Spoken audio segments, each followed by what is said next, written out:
Hello guys, current affairs funda में आप सभी का स्वागत है। मैं हूं आपके साथ अभिषेक शर्मा और आज के इस वीडियो सेशन में हम 13 जुलाई तक के सभी इंपॉर्टेंट करंट अफेयर्स कवर करने वाले हैं।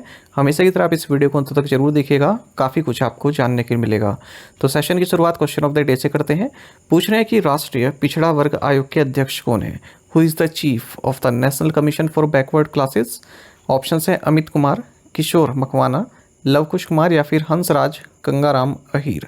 तो जल्दी से आप आंसर कर दीजिए, फिर हम आगे बढ़ते हैं। और इसी तरह क्वेश्चन यदि आप प्रैक्टिस करना चाहते हैं तो हमें टेलीग्राम पर जरूर ज्वाइन करें। करंट अफेयर्स फंडा नाम से हमारा टेलीग्राम चैनल है।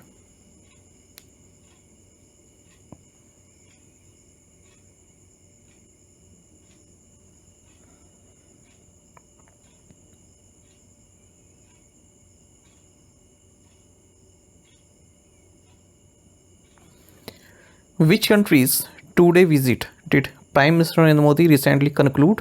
A first by Indian PM in the country in 41 years. पूछ रहे हैं कि प्रधानमंत्री नरेंद्र मोदी ने हाल ही में किस देश की 2 दिवसीय यात्रा संपन्न की, जो 41 वर्षों में किसी भारतीय प्रधानमंत्री द्वारा इस देश की पहली यात्रा है। सही आंसर ऑप्शन बी है, ऑस्ट्रिया। आपको जानना चाहिए हाल ही में प्राइम मिनिस्टर नरेंद्र मोदी ने अपनी 2 दिन की विजिट ऑस्ट्रिया में कंक्लूड की है। आपको बता दें, भारत और ऑस्ट्रिया इस साल 2024 में 75 years of diplomatic relation celebrate कर रहे हैं। इंडिया ने ऑस्ट्रिया के साथ जो डिप्लोमेटिक रिलेशंस हैं ये 1949 में इस्टेब्लिश किए थे।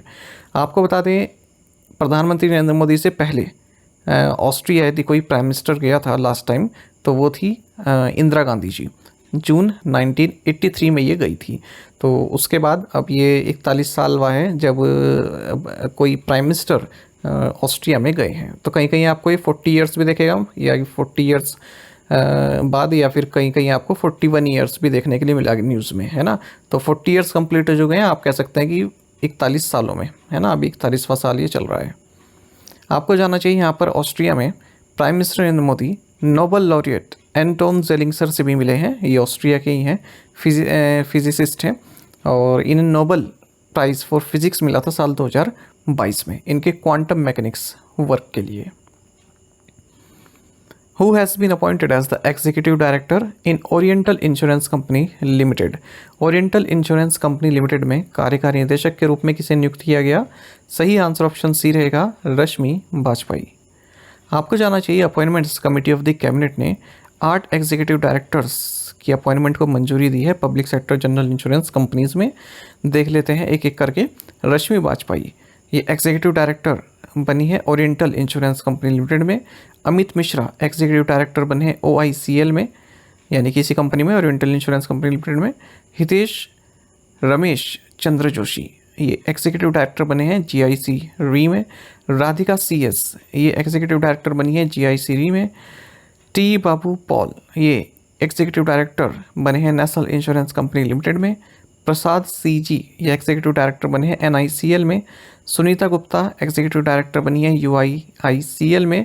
और agriculture insurance company of India limited में एग्जीक्यूटिव डायरेक्टर बने हैं Dasharathi Singh. Who will be the convener of the advisory council of the 16th finance commission? 16वें वित्त आयोग की सलाहकार परिषद में संयोजक कौन है? सही आंसर ऑप्शन ए है, पूनम गुप्ता। आपको जानना चाहिए जो 16th फाइनेंस कमीशन है, इन्होंने एक एडवाइजरी काउंसिल कॉन्स्टिट्यूट की है और इसमें काफ़ी एमिनेंट इकोनॉमिस्ट हैं जैसे DK श्रीवास्तवा, पूनम गुप्ता, प्रांजल भंडारी, राहुल बाजीराव और Neelkanth Mishra.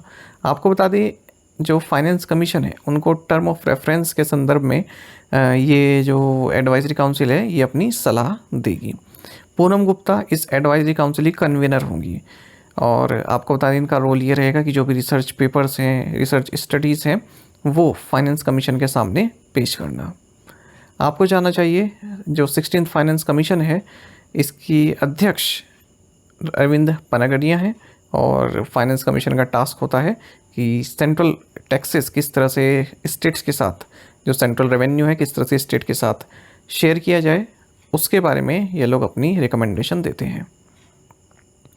Under which trade settlement mechanism was the pulses export to Myanmar conducted?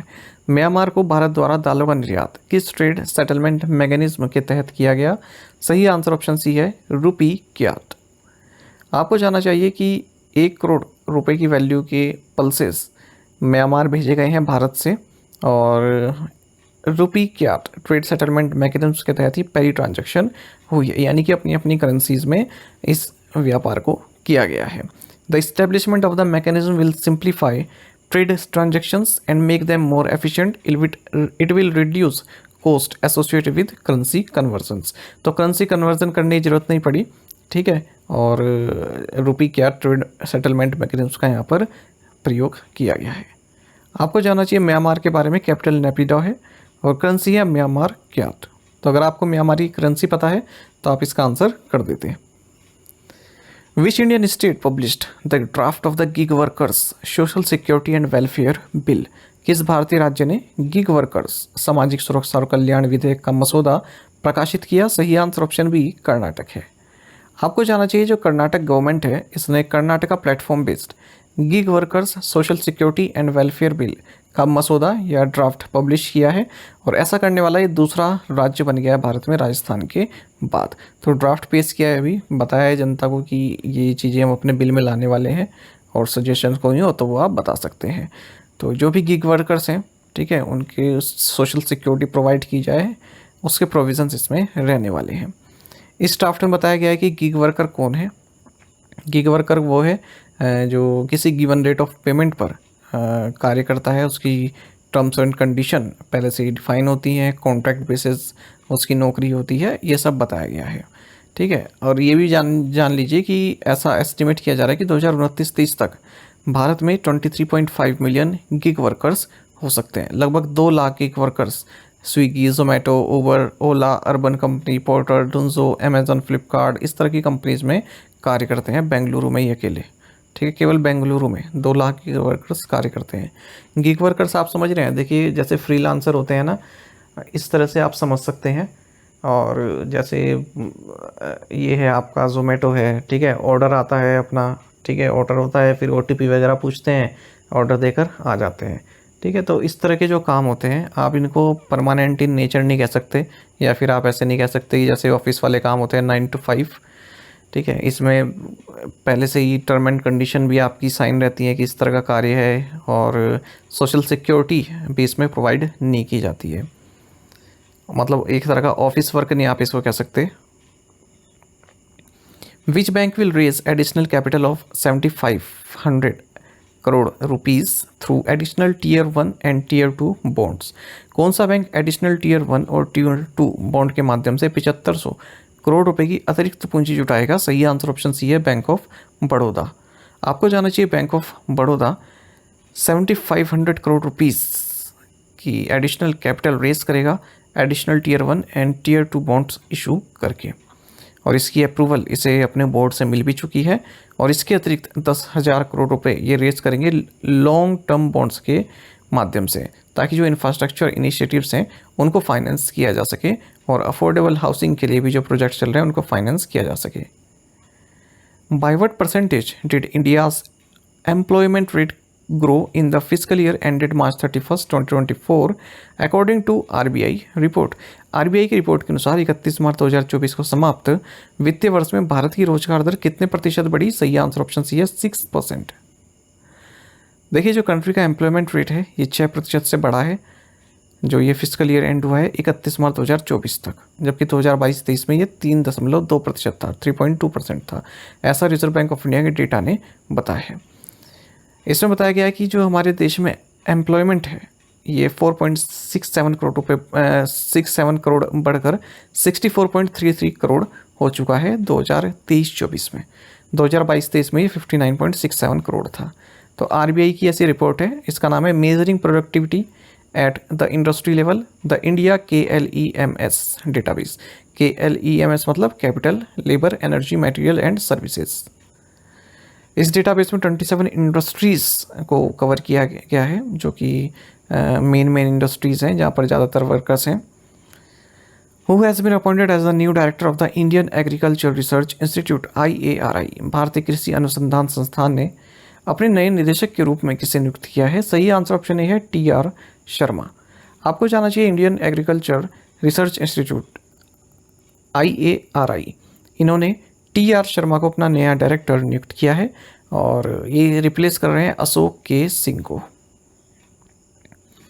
बाकी आपको IARI के बारे में जानना चाहिए, इसे पूसा इंस्टीट्यूट भी बोलते हैं, और एग्रीकल्चर रिसर्च एजुकेशन के लिए ये भारत में नेशनल इंस्टीट्यूट है।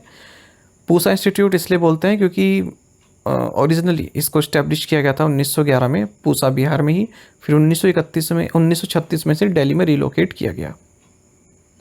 How much is the line of credit worth that Exim bank has provided to Guyana for the installation of solar photovoltaic power plant. Exim bank ने गयाना को सौर photovoltaic ऊर्जा संयंत्र की स्थापना के लिए कितनी ऋण सहायता प्रदान की है? सही आंसर ऑप्शन डी है, $2.5 मिलियन। आपको जानना चाहिए जो export import bank of India है, इसने एक एग्रीमेंट साइन किया है गवर्नमेंट ऑफ गयाना के साथ, जिसके तहत गयाना में solar photovoltaic power plant install करने के लिए $2.5 मिलियन की line of credit Exim bank द्वारा गयाना को दी गई है। और ये जो सोलर फोटोवोल्टाइक पावर प्लांट है, ये चेदी जगन इंटरनेशनल एयरपोर्ट गयाना में सेटअप किए जाएंगे। लाइन ऑफ क्रेडिट को आप इस तरह से समझ सकते हैं कि मैंने किसी व्यक्ति को 100 रुपये दिए और ये कहा कि आप अपनी मर्ज़ी से जब चाहे इसमें से जितने चाहें निकाल सकते हैं। तो उसने पहले खर्च किए तो 20 रुपये उसने निकाल लिए, ठीक है, 20 रुपये उसने निकाल लिए और अभी भी उसके पास 80 रुपये बचे हैं, ठीक है। तो उसने क्या किया, मान लीजिए, और उसने 20 रुपये निकाल लिए तो 40 रुपये उसके खर्च हो गए, अभी भी 60 रुपये उसके पास बचे हैं। अब उसने क्या किया कि जो 40 रुपये उसने लिए थे वो दोबारा रिपे कर दिए, ठीक है। तो उसने रिपे कर दिए, फिर से उसके पास मेरी तरफ से जो लाइन ऑफ क्रेडिट है वो 100 रुपये की हो गई, फिर से वो उन 100 रुपये को अब दोबारा से खर्च कर सकता है।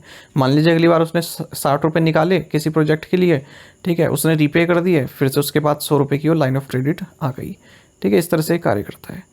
बाकी गयाना के बारे में आपको जानना चाहिए, कैपिटल जॉर्ज टाउन है, करेंसी है गयानीज डॉलर। एक्सिम बैंक की बात करते हैं, इसकी स्थापना 1982 को export import bank of India act 1981 के तहत हुई थी। हेडक्वार्टर्स मुंबई में। हर्षा बांगरी इसके चेयरमैन एंड मैनेजिंग डायरेक्टर हैं। Which state won the best agriculture state award 2024? किस राज्य ने सर्वश्रेष्ठ कृषि राज्य पुरस्कार 2024 जीता है? सही आंसर ऑप्शन सी, महाराष्ट्र है। आपको जानना चाहिए, महाराष्ट्र के चीफ मिनिस्टर एकनाथ शिंदे, इन्हें बेस्ट एग्रीकल्चर स्टेट अवार्ड 2024 प्राप्त हुआ है 15th एग्रीकल्चर लीडरशिप कमेटी के द्वारा। आपको जानना चाहिए, union agriculture minister Shivraj Singh Chouhan ने यह अवार्ड न्यू दिल्ली में मिस्टर शिंदे को दिया है। जो ये 15th agriculture leadership committee 2024 conclave है, इसको ऑर्गेनाइज किया गया फॉर्मर सुप्रीम कोर्ट जज and former governor of Kerala P Sathasivam के द्वारा। महाराष्ट्र की बात करते हैं, कैपिटल मुंबई है, चीफ मिनिस्टर एकनाथ शिंदे हैं, गवर्नर रमेश बैस हैं। टू द पॉइंट क्वेश्चंस और उनके आंसर देख लेते हैं। इनके आंसर मैं आपको बताने वाला हूँ। Which central Asian country has पेंट हिसाब? Tajikistan. Where was the 41,000-year-old ostrich nest discovered? Prakasam, Andhra Pradesh. Who is the author of the book? Manoj Bajpayee, the definitive biography, Piyush Pandey. Which country's 8-time Olympic medalist in swimming, Kate Campbell, has retired recently? Australia. Which country has become the first to compile a comprehensive checklist of its entire fauna? Answer is India. आप में से कई students ने बिल्कुल सही answer किया है। इसी तरह से पार्टिसिपेट करते रहिए। चलिए टू द पॉइंट क्वेश्चन देख लेते हैं, इन्हें आपको खुद ट्राई करना है कमेंट बॉक्स में। द 4-day इंटरनेशनल गीता महोत्सव held in which country? Which state announced witness protection scheme for ensuring fair justice delivery system? Who has been appointed as the Managing Director and Chief Executive Officer of Sony Pictures Networks India? Who has recently released a book on Hamid titled मेरे पापा Paramvir and another book titled Bharat का मुसलमान? The Geographical Indications of Goods Registration and Protection Act was enacted in India in the year 1999 and it came into effect in which year? तो इन पांचों question के answer आपको comment box में करने हैं। यदि एक क्वेश्चन का आंसर आपको आता है तो वो भी आप कमेंट बॉक्स में जरूर बताइएगा। ज़्यादा से ज़्यादा संख्या में पार्टिसिपेट करने की आप कोशिश किया कीजिए। यदि आप हमारी daily current affairs PDF, weekly PDF, monthly PDF और हर महीने के banking and economic awareness PDF चाहते हैं तो करंट अफेयर्स फंडा का 1 ईयर मेंबरशिप प्लान आप ज्वाइन कर सकते हैं, जिसका लिंक आपको वीडियो के डिस्क्रिप्शन में या फिर फर्स्ट कमेंट में मिल जाएगा। आपको बता दें, इस 1 ईयर मेंबरशिप प्लान के तहत जितना भी हमारा पीडीएफ कंटेंट है वो हम आपको 1 साल तक के लिए प्रोवाइड कराते हैं, जिसे आप डाउनलोड कर सकते हैं, प्रिंट आउट भी निकलवा सकते हैं। इसके लिए चाहे तो आप करंट अफेयर्स फंडा ऐप को यूज़ कर सकते हैं या फिर अपने लैपटॉप सिस्टम की मदद से वेब लॉगिन भी कर सकते हैं। कोई भी आपका एग्जाम हो, बैंकिंग, एसएससी, रेलवे या फिर स्टेट पीसीएस, जहाँ पर भी जनरल अवेयरनेस या करंट अफेयर्स पूछे जाते हैं, सभी एग्जाम्स के लिए हमारा पीडीएफ कंटेंट काफ़ी यूजफुल है। और कोई भी अगर आपका डाउट है तो हमें कमेंट बॉक्स में लिखिएगा। और यदि आप हमारा 1 ईयर मेंबरशिप प्लान ज्वाइन करते हैं, इसमें आपको कैटेगरी वाइज क्विज भी प्रोवाइड कराते हैं। तो एक बार अगर आपने हमारे करंट अफेयर्स पढ़ लिए, उनके बाद इन क्विज को अटैम्प्ट किया, तो यकीन माने आपका करंट अफेयर्स सेक्शन काफ़ी स्ट्रॉन्ग हो जाएगा और आप काफ़ी अच्छा स्कोर कर पाएंगे अपने आने वाले एग्जाम्स में। तो लिंक वीडियो के डिस्क्रिप्शन में आपके फर्स्ट कमेंट में आपको मिल जाएगा।